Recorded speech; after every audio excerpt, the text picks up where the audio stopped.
আসসালামু আলাইকুম প্রিয় শিক্ষার্থী, আশা করি সবাই খুবই ভালো আছো। আজকের ক্লাসে আমরা কথা বলবো জাহাঙ্গীরনগর বিশ্ববিদ্যালয় সি ইউনিট নিয়ে। জাহাঙ্গীরনগর বিশ্ববিদ্যালয় সি ইউনিটে কোন টপিকগুলো খুবই গুরুত্বপূর্ণ সেগুলো আমরা প্রথমে দেখব। যে কোনো বিশ্ববিদ্যালয়ে চান্স পেতে গেলে তোমার প্রথমে দেখা দরকার যে ওই বিশ্ববিদ্যালয় থেকে কোন কোন টপিক থেকে প্রশ্ন আসে। তুমি কিন্তু শুধুমাত্র ঢাকা বিশ্ববিদ্যালয়ে ভর্তি পরীক্ষার প্রস্তুতি নিয়েও সকল বিশ্ববিদ্যালয়ে ভর্তি পরীক্ষায় খুবই ভালো করতে পারবে। শুধুমাত্র তোমাকে বেশ কয়েকটা টপিক একটু দেখতে হবে। প্রথমত যেটা আমরা এখন দেখব যে কোন টপিকগুলো আমরা জাহাঙ্গীরনগর বিশ্ববিদ্যালয়ের জন্য আলাদাভাবে একটু দেখলে আমরা ভর্তি পরীক্ষায় খুব ভালো করতে পারবো। তো চলো আমরা আগে দেখে নিই যে জাহাঙ্গীরনগর বিশ্ববিদ্যালয়ে কোন কোন টপিক থেকে প্রশ্ন আসে। তো প্রথম যে টপিকটা আমরা নিয়ে কথা বলবো সেটা হচ্ছে, প্রথমে আমরা বলে রাখি গদ্য, পদ্য, উপন্যাস, নাটক, এই চারটা জিনিস থেকে আমাদের যে কোনো বিশ্ববিদ্যালয়ে ভর্তি পরীক্ষায় প্রশ্ন আসবে, অবশ্যই আসবে। আমাদের একাডেমিকের যে সিলেবাস আছে, যেমন একাডেমিকের যে উচ্চারণ, বানান, এগুলো থেকে খুব বেশি প্রশ্ন আছে। যেমন আমাদের বিগত বছরের প্রশ্ন দেখলাম আমরা উচ্চারণ থেকে আমাদের প্রশ্ন আসতেছে, বানান থেকে প্রশ্ন আসে, বাক্য শুদ্ধ, সমাস, এগুলো থেকে প্রশ্ন আসে। পাশাপাশি যে প্রশ্নটা খুব বেশি থাকে সেটা হচ্ছে উল্লেখযোগ্য সাহিত্যকর্ম নিয়ে, যেটা আমরা কিন্তু ঢাকা বিশ্ববিদ্যালয় আর সেই বিশ্ববিদ্যালয় ভর্তি পরীক্ষায় তেমন দেখতে পাই না। কিন্তু জাহাঙ্গীরনগরের জন্য আমাদের এই সাহিত্যকর্ম থেকে একটু ভালো করে প্রিপারেশন নিতে হবে, কেননা এখান থেকে প্রশ্ন আসবে। আর আমাদের ডাইজেস্টে আর ক্লাস লেকচারে তোমরা এর উপরে বিস্তারিত আলোচনা পাবে। এর পাশাপাশি আরেকটা বিষয়, সেটা হচ্ছে বিরোচন। তোমরা জানো যে কোনো বিশ্ববিদ্যালয় ভর্তি পরীক্ষায় বিরোচনের প্রশ্ন কিন্তু থাকেই। বিপরীত শব্দ, পারিভাষিক শব্দ, যে কোনো একটা প্রশ্ন থাকেই, কোন ভাষার শব্দ, এগুলো থাকে। তো এই হচ্ছে আমাদের গুরুত্বপূর্ণ টপিক, যেগুলো আমরা শিখলেই যাবি সি ইউনিটে বাংলা পরীক্ষায় খুব ভালো করতে পারবো। তো আমরা এখন এই টপিকগুলোর আলোকে বেশ কিছু প্রশ্ন সমাধান করবো এবং খুঁটিনাটি বিষয় বিভিন্ন তথ্য জানার চেষ্টা করব। তো চলো শুরু করা যাক। প্রথম এমসিকিউ, সঠিক তথ্য যাচাই করো। এখানে আমাদের অপরিচিতা এবং বিলাসী গল্প থেকে চারটা তথ্য দেওয়া আছে। এখন এই তথ্যের মধ্যে কোনটা ঠিক কোনটা ভুল এটা আমাদেরকে যাচাই করতে হবে। তো প্রথম যে অপশনটা দেওয়া আছে সেটা হচ্ছে হরিশের ভাষা ছিল আট। আচ্ছা, হরিশ সম্পর্কে আমরা একটু জানি। হরিশ কে ছিল? আমাদের অপরিচিতা গল্পে অনুপমের বন্ধু ছিল হরিশ। হরিশ কোথায় কাজ করত? কানপুরে কাজ করত। সে কি ছিল? আসর জমাইতে অদ্বিতীয় ছিল।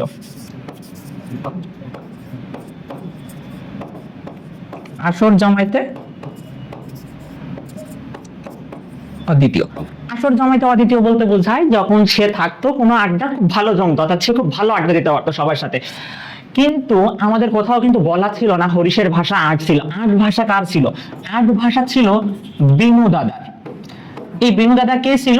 অনুপমের পিস্তুত ভাই। আমরা যেখানে বলি চমৎকার, সেখানে বিনু দাদা কি বলেন? চলনসই।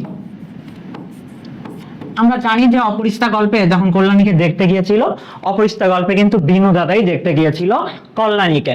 তাহলে এই তথ্যটা কি ভুল? পরবর্তী এমসিকিউ দেখবো আমরা যে মৃত্যুঞ্জয় 15-20 দিন অজ্ঞান অবস্থায় পড়েছিল। এই তথ্যটা ঠিক না। মৃত্যুঞ্জয় কতদিন অজ্ঞান অবস্থায় পড়েছিল? 10-15 দিন। আমরা জানি যে সে 10-15 দিন অজ্ঞান অবস্থায় পড়েছিল, পাশাপাশি কি সে প্রায় 1.5 মাস যাবত 1.5 মাস শয্যাগত ছিল।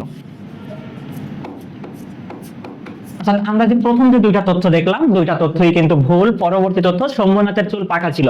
শম্ভুনাথের চুল কিন্তু পাকা ছিল না। শম্ভুনাথের চুল কেমন ছিল? শম্ভুনাথের চুল ছিল কাঁচা। পাশাপাশি আরো কিছু তথ্য কিন্তু বলা আছে শম্ভুনাথ সম্পর্কে। সে কি ছিল? সুপুরুষ ছিল। সে চুপচাপ স্বভাবের ছিল। পেশায় একজন কি ছিল? ডাক্তার। আর শম্ভুনাথ ছিল কে? কল্যাণীর বাবা। তো আমরা প্রথম যে তিনটা তথ্য দেখলাম, তিনটা তথ্যই আসলে ভুল। আর একটা অপশনই বাকি আছে যে মৃত্যুঞ্জয় 3rd ক্লাসে পড়তো। এই তথ্যটা সঠিক। 3rd ক্লাস বলতে বর্তমানে 8ম শ্রেণীকে বোঝায়। 8ম শ্রেণী।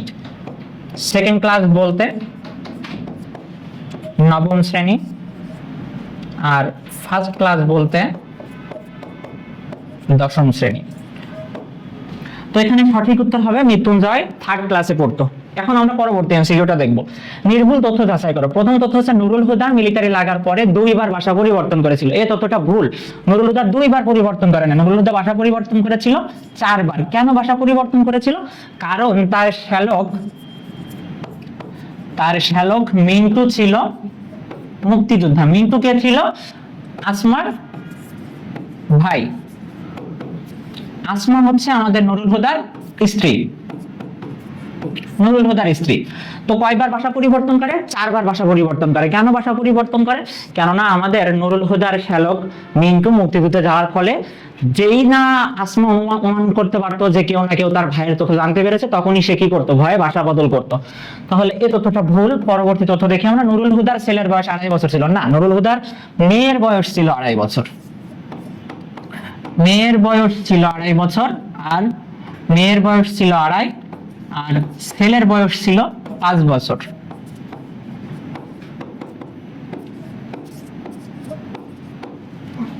এটাও ভুল। পরবর্তী তথ্য, উর্দুর প্রফেসর ছিল আকবর সাজিদ, এটা সঠিক উত্তর। আমরা যদি রেইনকোট গল্পটা ভালোভাবে দেখি তো এখানে দেখা যায় আমাদের যে কথক ছিল নুরুল হুদা, তিনি ছিল কেমিস্ট্রির শিক্ষক।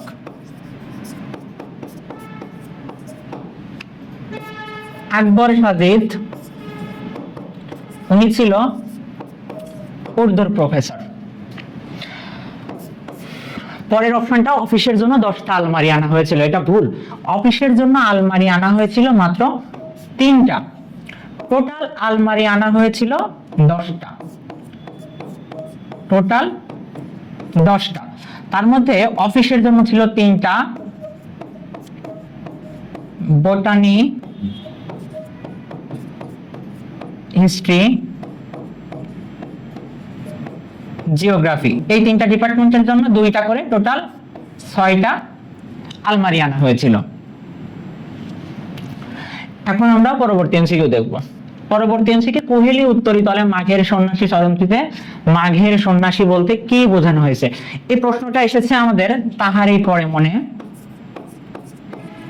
তাহারই পরে মনে কবিতা থেকে। তাহারই পরে মনে কবিতাটি আমাদের লিখেছেন সুফিয়া কামাল, সুফিয়া কামাল। আর এটি প্রকাশিত হয় মাসিক মোহাম্মদী পত্রিকায়, মাসিক মোহাম্মদী পত্রিকায় 1935-এ। তো আমরা যদি কবিতাটা দেখি তো কবিতায় আমরা দেখবো যে কোহেলি শব্দের অর্থ হচ্ছে কুয়াশা, উত্তরী শব্দের অর্থ চাদর। কিন্তু এই কবিতায় কোহেলি উত্তরীতলে মাঘের সন্ন্যাসী বলতে, মাঘের সন্ন্যাসী বলতে আমাদেরকে শীতকালকে বোঝানো হয়েছে। 4 নম্বর প্রশ্ন, এ বয়স জানে রক্তদানের পুণ্য, এর পরের পঙ্ক্তি কোনটি? এ বয়স জানে রক্তদানের পুণ্য, এই লাইনটা নেওয়া হয়েছে আমাদের 18 বছর বয়স কবিতা থেকে। 18 বছর বয়স, এটি লিখেছেন আমাদের কিশোর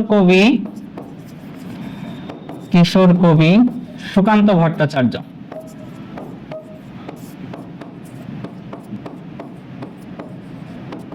তিনি মাত্র 21 বছর বয়সে মারা যান। তাকে বলা হয় মার্ক্সবাদী কবি। তিনি আকাল নামক পত্রিকা সম্পাদনা করেন। এই তথ্যগুলো আমাদের খুবই গুরুত্বপূর্ণ, কারণ এগুলো থেকে আমাদের বিগত বছর পরীক্ষার যদি আমরা প্রশ্ন দেখি তো আকাল থেকেও প্রশ্ন এসেছে, তিনি যে মার্ক্সবাদী কবি এটা থেকেও প্রশ্ন এসেছে, পাশাপাশি তিনি যে 21 বছর বয়সে মারা যান এটা থেকেও প্রশ্ন এসেছে। তো এখানে আমাদেরকে দেখতে হবে যে এই কবিতার এই পরের লাইনটা কি ছিল? পদাঘাতে চাই ভাঙতে পাথর বাঁধা, এটা ওর পরের লাইন ছিল না। পদাঘাতে চাই ভাঙতে পাথর বাঁধা বলতে আসলে বোঝানো হয়েছে 18 বছর বয়সের তরুণেরা কোনো বাধাকেই বাধা মনে করে না। তারা মনে করে কি যে আমি সব বাধা পা দিয়ে মেরে যাবো, যেটা আসলে বাস্তবে সম্ভব হয় না। 18 বছর বয়স জানে না কাদা। 18 বছর বয়সের আগে আমরা দেখি যে ছোটবেলায় আমরা যদি কিছু না পাই, যেমন কেউ একটা সামান্য চকলেট না পেলেও ছোটবেলায় কিন্তু কান্নাকাটি করে, কিন্তু 18 বছর বয়সে এসে মানুষের মধ্যে আর ওই ভাবটা থাকে না। তখন কি মানুষ নিজের পায়ে দাঁড়াতে শুরু করে, নিজের পায়ে দাঁড়ায়, তখন মানুষ সব কষ্ট বেদনা সবার সামনে প্রকাশ করতে চায় না। পরবর্তী যেটা, এ বয়সে কানে আসে কত মন্ত্রণা। এ বয়সে কানে আসে কত মন্ত্রণা বলতে এই লাইনটা দ্বারাই কিন্তু এই কবিতার যে নেতিবাচক দিকগুলো আছে 18 বছর বয়সের, সে বিষয়টা কিন্তু কবি বুঝিয়েছেন। কানে আসে কত মন্ত্রণা বলতে আমাদের বন্ধু বান্ধব, আমাদের সহপাঠী যারা আছে, তারা যারা খারাপ পথে চলে যায়, বিপথে চলে যায়, তারাও কিন্তু আমাদেরকে প্ররোচিত করে তাদের সাথে মেশার জন্য, যেটা আমাদেরকে মন্ত্রণা হিসাবে বলা হয়েছে। এই মন্ত্রণা বলতে কুমন্ত্রণাকে ইঙ্গিত করা হয়। বাষ্পের বেগে স্টিমারের মতো চলে, এটাই হচ্ছে আমাদের এ বয়স জানে রক্তদানের পুণ্যের পরের পঙ্ক্তি, বাষ্পের বেগে স্টিমারের মতো চলে। অর্থাৎ এ বয়সের যে ক্ষিপ্ততা, সেই বিষয়টাই এখানে দেখানো হয়েছে। এই প্রশ্নটা দেওয়ার অর্থ হচ্ছে আমরা যদি বিগত বছরের প্রশ্ন দেখি, আমাদের বেশ কিছু প্রশ্ন এসেছে যে কবিতার একটা চরণ দিয়ে পরবর্তী চরণটা কি ছিল। এটা আসলে আমরা যদি কবিতার লাইনগুলো ভালোভাবে না পড়ি তাহলে আসলে উত্তর করতে পারবো না, আমাদের একটু কবিতার লাইনগুলো খুব ভালো করে দেখতে হবে। এখন পরবর্তী এমসিকিউ দেখবো আমরা, সঠিক তথ্য যাচাই করো। মাজার ছিল নিশানা আনন্দের আর সুখের। এই প্রশ্নটা আমাদের নেওয়া হয়েছে আমাদের উপন্যাস থেকে, লাল সালু উপন্যাস থেকে। তো লাল সালু উপন্যাস আসলে মাজার কোনো নিশানা ছিল না, মাজার ছিল কি শক্তির উৎস। কার শক্তির উৎস? মজিদের শক্তির উৎস। নিশানা কথাটা আসলে কখন এসেছে? আমরা যখন দেখি আমাদের লাল সালু উপন্যাসে আমাদের মজিদের প্ররোচনায় পড়ে যখন আমাদের খালেক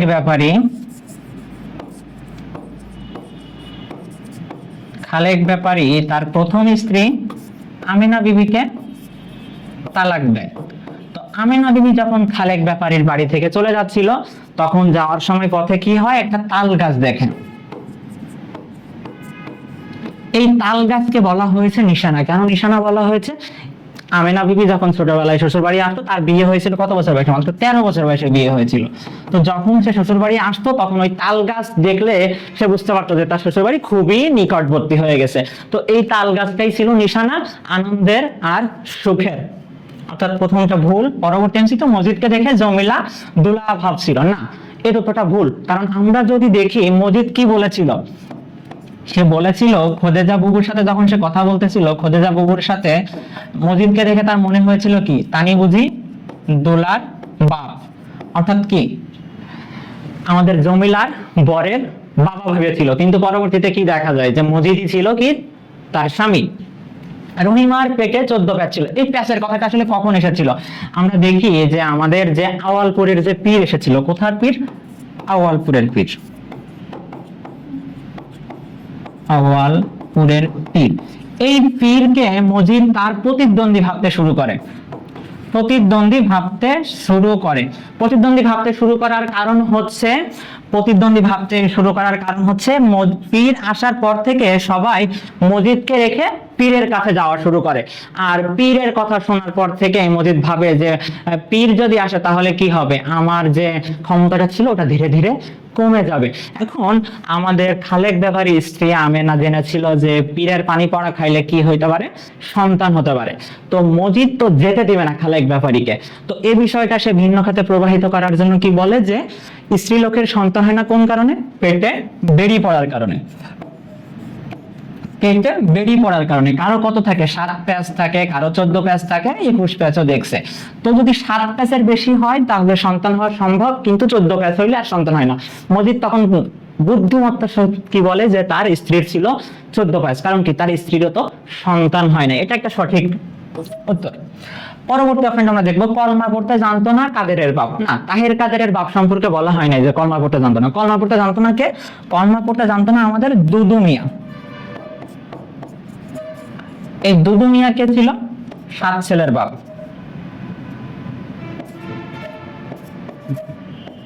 7 ছেলের বাপ।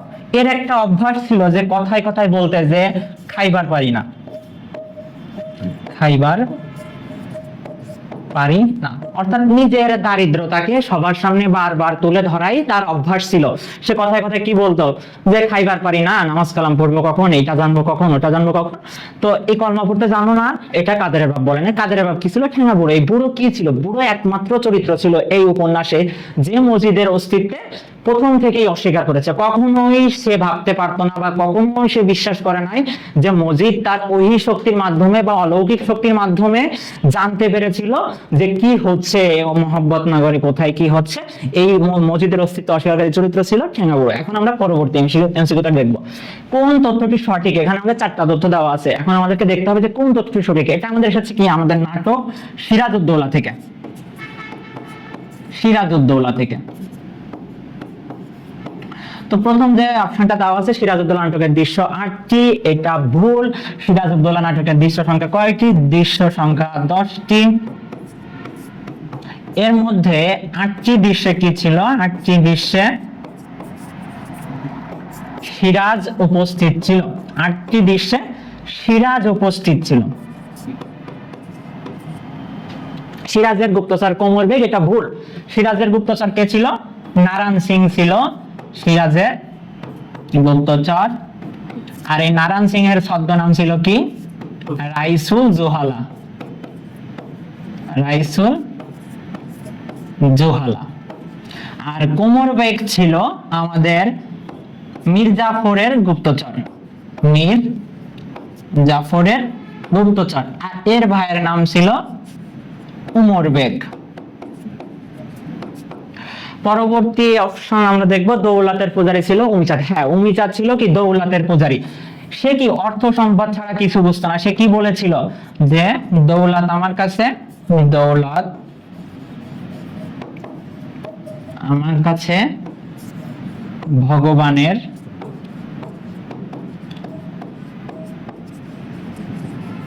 দাদা মশাইয়ের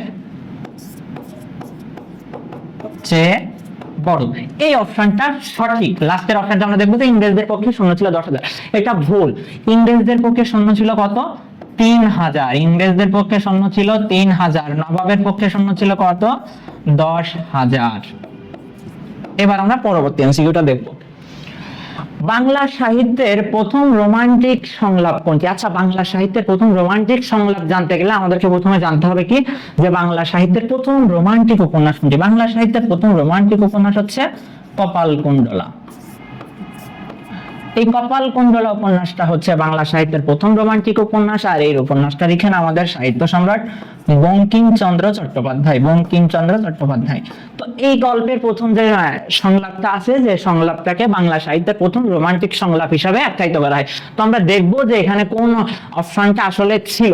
এই প্রশ্নটা দেওয়ার অর্থ হচ্ছে আমাদের জাহাঙ্গীরনগর বিশ্ববিদ্যালয়ের সি ইউনিটে সাহিত্য থেকে এমন এমন প্রশ্ন আসবে একটা দুইটা, যেগুলো তোমরা আসলে বইয়ে পাবা না। তোমাদেরকে উল্লেখযোগ্য কিছু সাহিত্যকর্ম আছে যেগুলো সম্পর্কে একটু ধারণা রাখতে হবে, একটু তার গুরুত্বপূর্ণ কয়েকটা লাইন জেনে রাখতে হবে, রাখলে কি তোমরা পরীক্ষায় কমন পাবে। তো প্রথম যেটা, মানুষ মরে গেলে পচে যায়, বেঁচে থাকলে বদলায়, এটা আমাদের কপালকুণ্ডলা উপন্যাসে নাই, এই এমন কোন লাইন, এটা ভুল। পরে যেটা আছে, পথিক তুমি পথ হারাইছো, হ্যাঁ এটা আমাদের সঠিক উত্তর। পথিক তুমি পথ হারাইছো, এটাই আমাদের বাংলা সাহিত্যের প্রথম রোমান্টিক সংলাপ। তো এটা কে কাকে বলেছিল? এটা আমাদের যখন উপন্যাস শুরু হয়, উপন্যাস শুরু হয় যখন আমাদের নায়ক কে রেখে তার সঙ্গীরা সমুদ্রে থেকে চলে যায় জাহাজ নিয়ে, সে সমুদ্রে পাড়ে একা একা হাঁটতে থাকে, কাউকে পায় না, তখন নায়িকা তাকে বলে যে পথিক তুমি পথ হারাইছো। এটাই হচ্ছে আমাদের বাংলা সাহিত্যের প্রথম রোমান্টিক সংলাপ। একই শরীরের রূপ নাকি রূপের শরীর, এটাও আমাদের কপালকুণ্ডলা উপন্যাসের কোনো লাইন না। তুমি অধম তাই বলে আমি উত্তম হইব না কেন, এটা আমাদের কপালকুণ্ডলা উপন্যাসের লাইন, কিন্তু এটা আমাদের কোনো রোমান্টিক সংলাপ না। এটা কোন প্রেক্ষাপটে বলা হয়েছে? আমাদের নায়ক বোঝাইতে চাচ্ছে যে আমাকে ছেড়ে আমার সাথের মানুষজন চলে গেল, কি আমি তাদেরকে রেখে যেতাম না কখনো, আর আমি তাদেরকে রেখে যাব না, কারণ কি আমি তো তাদের উপকারের জন্যই সমুদ্র তীরে জাহাজ থেকে নেমেছিলাম। অর্থাৎ কি, কেউ আমার খারাপ করলেও কি আমি তার খারাপ করব না। কেউ খারাপ তাই বলে কি আমাকে খারাপ হতে হবে? না, আমাকে ভালো হতে হবে। আর তোমাদের বইয়ে কিন্তু এই লাইনটা আছে একটা গল্পে, সেটা কোনটা বলো তো? মানব কল্যাণ প্রবন্ধে আছে কিন্তু এই তথ্যটা। মানব কল্যাণ প্রবন্ধে এই লাইনটা দেওয়া আছে। মানব কল্যাণ কার লেখা? আবুল ফজলের লেখা। আবুল ফজল। এবার আমরা পরবর্তী এমসিকিউ দেখব। কোন সমাস গুচ্ছ শুদ্ধ? এখানে চারটা অপশন দেওয়া আছে, আমাদের এখন দেখতে হবে যে চারটা অপশনের মধ্যে কোনটা শুদ্ধ। তুষার, শুভ্র, এটা কি উপমিত কর্মধারয় সমাস? আচ্ছা, আমরা উপমান আর উপমিতর একটা বিষয় খুব সহজে একটু মাথায় রাখবো, যে কি আমরা জানি কি দুটাই কিন্তু তুলনা বোঝায়, কিন্তু তুলনা যদি কি হয়, সত্য হয়, তাহলে কি হবে? উপমান। আর যদি মিথ্যা হয় তাহলে কি হবে? উপমিত। একটু মাথায় রাখবা, যদি আমরা সত্য কথা বলি আমাদের মান সম্মান টিকে থাকবে। উপমান হচ্ছে সত্য তুলনা, আর আমাদের মিথ্যা তুলনা বা অবাস্তব তুলনা হচ্ছে উপমিত। দেখো, তুষার শুভ্র, তুষার কি সাদা না? তুষার তো সাদাই, তুষার সাদা। শুভ্র শব্দের অর্থ কি? সাদা। আচ্ছা, এই তুলনাটা তো বাস্তব তুলনা, তাহলে এটা কি উপমিত হবে? না, এটা কি হবে? উপমান হবে। পরে কি চাঁদ মুখ। আচ্ছা, মুখ কি কোনোদিন সুন্দর হয়? হয়তো আমাদের সংসার টিকিয়ে রাখার সুবিধার্থে মাঝে মাঝে বলা লাগে যে চাঁদ মুখ, কিন্তু আসলে কি বাস্তবে তাই হয়? মানুষের মুখ কি কখনো চাঁদের মতো হয়? কখনো হয় না। তো এই তথ্যটা কি মিথ্যা। এটা আমাদের কি উপমিত কর্মধারয় সমাস। তাহলে প্রথম দুইটা তথ্য কিন্তু ভুল। পরবর্তী প্রথম দুইটা তথ্য ভুল। পরবর্তী যেটা দেখবো কালান্তর, এটা কোন সমাস? নিত্য সমাস। আচ্ছা, আমরা খুব সহজে যখন আমরা এসএসসি পরীক্ষার জন্য পড়েছি তখন কিন্তু একটা জিনিস দেখছিলাম যে প্রদত্ত শব্দ যখন কি থাকে, অন্তর, মাত্র, কি, এই তিনটা শব্দ যুক্ত থাকে তখন কি হয়? নিত্য সমাস হয়। যেমন কালান্তর, ভাবান্তর, রূপান্তর, এগুলো কি সমাস? নিত্য সমাস। আর এগুলোর ব্যাস বাক্য কি হয়? অন্য কাল, অন্য রূপ, এভাবে হয়। এটা কিন্তু আমাদের বিগত বছরের যদি প্রশ্ন দেখি আমরা, এমন প্রশ্ন কিন্তু হিউজ এসেছে। পাশাপাশি আমাদের এইচএসসি সমাজে নিত্য সমাজ থেকে কিন্তু প্রচুর প্রশ্ন আসে। পরে যেটা প্রবচন। আচ্ছা, প্রবচন এটা কি অব্যয়ভাব সমাস? না, এটা কি প্রাদি সমাস। প্রাদি সমাস। প্রাদি সমাস কোনগুলা? যেমন আমাদের প্র, পরা, এই উপসর্গ জাত যে শব্দগুলো দিয়ে যে সমাস হয়, এটাগুলো কি আমাদের প্রাদি সমাস। যেমন প্রবচন, প্রবাদ, প্রভাত, এগুলো হচ্ছে কি প্রাদি সমাস। অর্থাৎ এখানে সঠিক উত্তর কালান্তর, নিত্য সমাস। পরবর্তী এমসিকিউ আমরা দেখবো শুদ্ধ বানানগুচ্ছ কোনটি? এখানে 4টা বানান দেওয়া আছে, 8টা বানান দেওয়া আছে। 8টার মধ্যে কোনগুলো শুদ্ধ সেগুলো আমাদের দেখতে হবে। তো প্রথম দেওয়া আছে প্রতিযোগিতা, সহযোগিতা। এখানে যে কোনো একটা তাতে ভুল আছে। এখন আমাদেরকে দেখতে হবে কিভাবে আমরা ঠিক করব। কিছু বিশেষ্যবাচক শব্দে কি হয় যখন আমাদের তা যুক্ত হয় বা তয় বয় যুক্ত হয়, এগুলো যখন যুক্ত হয় বা সভা যুক্ত হয় তখন কি হয়? শেষের দীর্ঘিকার, শেষের দীর্ঘি রস্যি হয়ে যায়। কিভাবে? যেমন প্রতিযোগী, প্রতিযোগী বানানে কিন্তু দীর্ঘি, কিন্তু যখন তার সাথে তা যুক্ত হবে তখন কি হয়ে যাবে? রস্যি হয়ে যাবে।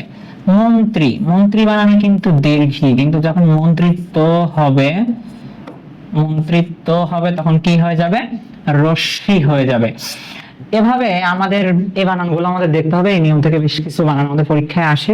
বিগত বছর যদি প্রশ্ন দেখে আমরা এসেছে। তো এখানে আমাদের বানান ভুল কোনটা? এই সব প্রতিযোগিতা বানান ভুল। দূরাকাঙ্ক্ষা, দুরবস্থা, এটা আমাদেরকে একটু ভালো করে মাথায় রাখতে হবে। দূর উপসর্গজাত শব্দ যদি দূরত্ব বোঝায় কি হয়? দূরত্ব বোঝালে কি হবে? দূরত্ব বোঝালে দয় দীর্ঘ। আর দূরত্ব না বোঝালে কি? দয় রস্য। দূরত্ব না বোঝালে, দূরত্ব না বোঝালে, দূরত্ব না বোঝালে দয় রস্য। দূরাকাঙ্ক্ষা, এখানে দূরত্বের কিছু বোঝাচ্ছে না। দূরাকাঙ্ক্ষা দ্বারা দূরত্বের কিছু বোঝাচ্ছে না। অর্থাৎ এখানে কি হবে? দয় রস্য হবে। দূরাকাঙ্ক্ষাতে কি হবে? রস্য হবে, রস্য হবে। দুরাবস্থা, এই বানানটা রস্য ঠিক আছে, কিন্তু দুরাবস্থা না। এটা কি হবে? দুরাবস্থা। বয়ের সাথে কি আকার হবে না। পরবর্তী যেটা আছে দূরবীক্ষণ, দূরবর্তী। কেবল যে নিয়মটা বুঝলাম কি, দূরত্ব বুঝালে দূর উপসর্গজাত শব্দে কি হবে আমাদের? দীর্ঘই হবে। যেমন দূরবীক্ষণ, দূরবর্তী। পরে সোনালী ব্যাংক আর সোনালী ধান। দেখো, আলী প্রত্যয়ান্ত শব্দ, আলী প্রত্যয়ান্ত শব্দ যদি আমাদের বিশেষ্য হয়, বিশেষ্য হয় তাহলে আলী প্রত্যয়ান্ত শব্দের আলী বানানে দীর্ঘি হবে। আর যদি বিশেষণ হয় তাহলে আলী প্রত্যয়ান্ত শব্দের বানানে আলী বানানে রস্যি হবে। বিশেষ্য কোনটা? সোনালী ব্যাংক, এটা ব্যাংকের নাম। এটা কি? বিশেষ্য। এখানে আমাদের কি হবে? দীর্ঘি হবে। আর সোনালী ধান, এটা কি? আমাদের একটা ধানের অবস্থা বোঝাচ্ছে। এটা কি? বিশেষণ। এখানে আমাদের সোনালী বানানে কি হবে? রস্যি হবে। বানানের আমাদের যে ক্লাস থাকবে, বানানের ক্লাসে তোমাদের বানানের হিউজ নিয়ম শেখানো হবে। পাশাপাশি বিগত বছরের প্রশ্নের সাথে রিলেট করে প্র্যাকটিস করানো হবে, যেগুলো তোমাদের পরীক্ষার জন্য আসলে খুব কার্যকরী হবে বলে আমরা আশাবাদ ব্যক্ত করি। পরবর্তী যেটা আমরা দেখবো বাক্য শুদ্ধকরণ। আমরা যদি যাবি সি ইউনিটের প্রশ্ন দেখি তো আমাদের বাক্য শুদ্ধ থেকে বিগত বছরের প্রশ্ন এসেছে বেশ কিছু প্রশ্ন। তো এখন আমরা দেখবো তিনি সপরিবারে কক্সবাজারে বেড়াতে গেছেন। দেখো, এই যে সপরিবার, সপরিবার, এইটার অর্থ হচ্ছে নিজ পরিবার, নিজ পরিবার। আর শুধু সপরিবার অর্থ হচ্ছে পরিবারের সাথে। তো তিনি সপরিবার কক্সবাজার গেছেন, তিনি নিজ পরিবার কক্সবাজার বেড়াতে গেছেন নাকি নিজ পরিবারের সাথে কক্সবাজার বেড়াতে গেছেন? অবশ্যই নিজ পরিবারের সাথে। তাহলে এই সপরিবারের হবে আমাদের। তাহলে কি হবে না? দন্ত নিচে ব হবে না। পরবর্তী অপশন যেটা, অশ্রু জলে তার কপাল ভিজে গেল। অশ্রু জল, অশ্রু শব্দের অর্থই কি? চোখের জল, চোখের জল। তাহলে আমাদের কি? একবার তো বলতেছি আমরা চোখের জল, তাহলে আবার জল বললে কি হলো? বাহুল্য হয়ে গেল। অর্থাৎ এই জলটা আমরা ব্যবহার করবো না, শুধু কি বলবো? অশ্রুতে তার কপাল ভিজে গেল। আমি সাক্ষী দিব। দেখো, আমাদের ব্যক্তি, যে ব্যক্তি কি? ব্যক্তি হচ্ছে সাক্ষী, কিন্তু ব্যক্তি যেটা দিবে সেটা কি? সাক্ষ্য। তাহলে কি আমি সাক্ষী দিব নাকি আমি সাক্ষ্য দিব? সঠিক উত্তর কি হবে? আমি সাক্ষ্য দিব না। ক্লাস চলাকালীন কথা বলবে না, এটা সঠিক। কিন্তু আমরা অনেক সময় পরীক্ষায় কি ভুল করি, আমরা বলি কি যে ক্লাস চলাকালীন সময়ে, আচ্ছা চলাকালীন সময়ে কথা বলবে না। চলাকালীন বলতে একটা আসলে সময় বোঝায়, তো তুমি যদি এর সাথে আবার সময় যোগ করো তাহলে কি হবে? এটা ভুল হবে। তো আমাদের এখানে সঠিক উত্তর কোনটি? আমি সাক্ষী দিব, আমি ক্লাস চলাকালীন কথা বলবে না। পরবর্তী এমসিকিউ দেখবো আমরা। তাণ্ডব কোন ভাষার শব্দ? আমরা যদি বিগত বছরের প্রশ্ন দেখি তো আমরা দেখি যে সমসাময়িক বিশেষ যে আলোচিত যে শব্দগুলো থাকে এখান থেকে আমাদের পরীক্ষায় প্রশ্ন আসে যে এটা কোন ভাষার শব্দ, আমরা এগুলো ভালোভাবে দেখবো। তো আমাদের তাণ্ডব হচ্ছে সংস্কৃত ভাষার শব্দ। তো এই ছিল আমাদের জাহাঙ্গীরনগর বিশ্ববিদ্যালয়ের সি ইউনিটের জন্য উল্লেখযোগ্য টপিক থেকে প্রশ্ন। এই টপিকগুলো যদি আমরা ভালো করে দেখি তাহলে আমরা পরীক্ষা ইনশাআল্লাহ খুব ভালো ফলাফল করতে পারবো।